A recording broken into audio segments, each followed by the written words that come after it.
ጣናነሽ ቁጥር 2 መርከብ ከቻይና ተነስታ መዳረሻዋን ባህር ዳር አድርጋ ጅቡቲ ላይ በመኪና ተጭና በአፋር ክልል ጋላፊ ዒሊዳዓር በርካታ ከተማዎችን ወረዳዎችን በማቆራረጥ ሰመራን አልፋ አሁን ላይ ገዋኔ ደርሳለች።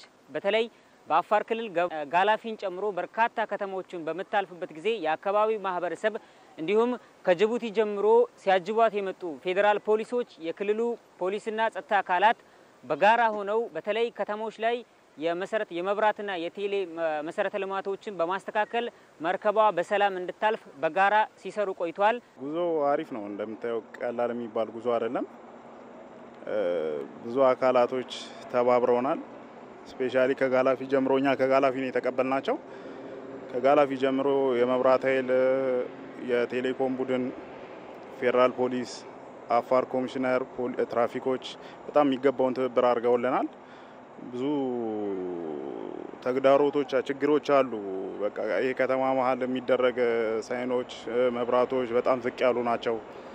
እነሱ በጣም ችግሮች ነበሩ እና ያንን ነገር በሚገባ ተባብረውናል። በተለይ የጣናነሽ ቁጥር 2 መርከብ ከጋላፊ ጀምሮ ገዋኔ እስክትደርስ የአፋር ክልል በተለያዩ ከተማ የሚገኙ የአካባቢው ማህበረሰብ በነቂስ ወጥቶ ሲያሳልፋት እንግዲህ መመልከት ይችላል። አሁን ላይ የምንገኘው እንግዲህ ገዋኔ ነው።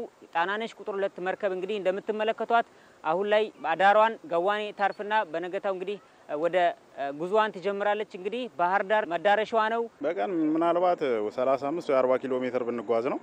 ከዚህ በኋላ ላለው መንገድ አስቸጋሪ ነው። አብዛኛውን ያው ዲቱር እናረጋለን። ተለዋጭ መንገድ ምናምን ነው መንገባው እና ከዚህ ጋር ያለው ተመሳሳይ ነገር ነው የሚጠብቀን። ያው ኤሌክትሪኩ እንዳለ ሆኖ ዌልካም ሳይኖቹ እንደዛ ነው የሚጠብቁንና እዛ በምንደርስበት አካባቢ ላይ ያሉ አካላት የሚመለከታቸው አካላት ትብብር ቢያደርጉልን ቀጣይ የሚያልፉባቸው ከተሞች ላይ ደግሞ የአካባቢው ማህበረሰብ የጸጥታ አካላት በጋራ በመሆን በሰላም ወደ መዳረሻዋ ባህር ዳር እንደምትደርስ ይጠበቃል።